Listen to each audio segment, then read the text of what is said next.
توی این استپ یکم توضیح بدم در خصوص این قسمت. ما یه سری دستورات پایه داریم که با هم چند تایی رو چک کردیم، مثل پیوت، مثل آن پیوت، مثل گروپ بار. بعضی از دستورات دیگه هم واقعا چک کردیم دیگه، مثل اون فیل رو چک کردیم، دیت تایپ رو چک کردیم، این موارد دیگه‌ای که حالا داریم. جلوتر این مواردی که اینجا نوشته شده خدمتتون عرض میکنم. این دستورات پایه‌ای که به صورت گرافیکال تعریف شده، شما امکان کد نویسی هم دارید که در موردش حالا جلوتر صحبت میشه. اگه بخوایم یه مروری روی عمده دستورات پایه‌ای که توی پاور کوئری هست داشته باشیم، یکیش سورت، خیلی جاها لازمه که حتما داده ها رو سورت کنیم، مخصوصا میخوایم رتبه بندی کنیم. یکیش فیلتره. رفرنس، برای زمانی که میخوایم به یک کوئری دیگه رفرنس بدیم. داپلیکیت، زمانی که بخوایم یک ستون یا یک کوئری رو داپلیکیت کنیم که الان خدمتتون توضیح میدم چطوری. فرمت ها هست، فرمت دیت، ولیو، نامبر. ریموو داپلیکیت، در موردش صحبت میکنم. ریموو ارور، کیپ تاپ رو، ریموو تاپ رو، ترانسپوز، مرج، اسپلیت و اپن که سه تای آخر به شدت کاربردی، ما زمان زیادی روشون تمرکز میکنیم.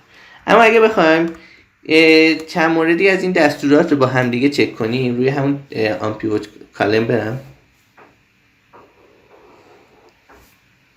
enable content رو بزنم، برم توی محیط کوئری ادیتور.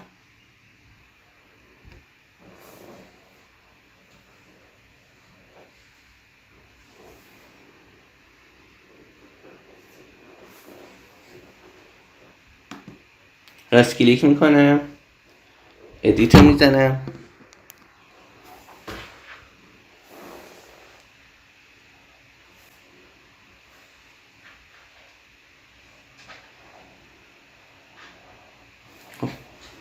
رینیم رو پاک کنم، آن پیوت رو پاک کنم، داده های خام رو داشته باشم.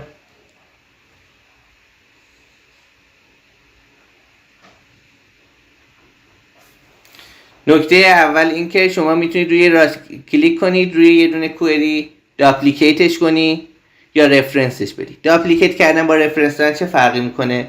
من اینو داپلیکیت کنم. داپلیکیت که میکنید همون دوتا استپ رو عیناً تکرار میکنه، یعنی این کوئری دوم من به کوئری اولم هیچ ارتباطی نداره، عیناً همونه ولی هیچ کانکشنی نداره. اما زمانی که روش راست کلیک میکنید رفرنس رو میزنید، این دوتا به هم کانکتدن. ببین فقط یه استپ رو میاره، استپ سورس رو میاره. تازه استپ سورسی هم که میاره میگه این کوئری همیشه برابره با این کوئریه. به عبارت دیگه اگه شما یه استپ، یه تغییر اینجا بدید، بگید که مثلا فیلتر کن فقط سال 91 رو، توی حالت رفرنس فقط داده های نهایی این پیوت تیبل رو برمی‌داره میاره. اگر روی یه ستون راست کلیک کنید میتونید بگید که داپلیکیتش کنه کالم رو، تکرارش کنه. میتونید روی، حالا من برم روی هم قبلیه، میتونید برید بگید که فروشنده ها راست کلیک کنم ریموو داپلیکیت کنه، یعنی داده تکراری توی این ستون نداشته باشن. فرقش با گروپ اینه که دیگه تجمیع نمیکنه، فقط ردیف های اول هر فروشنده رو میاره، بقیه رو پاک. یا دستورات دیگه‌ای که توی قسمت های بعدی با هم دیگه بررسی میکنیم. فعلا می‌خواستم یه آشناییت کلی با این دستورات داشته باشیم.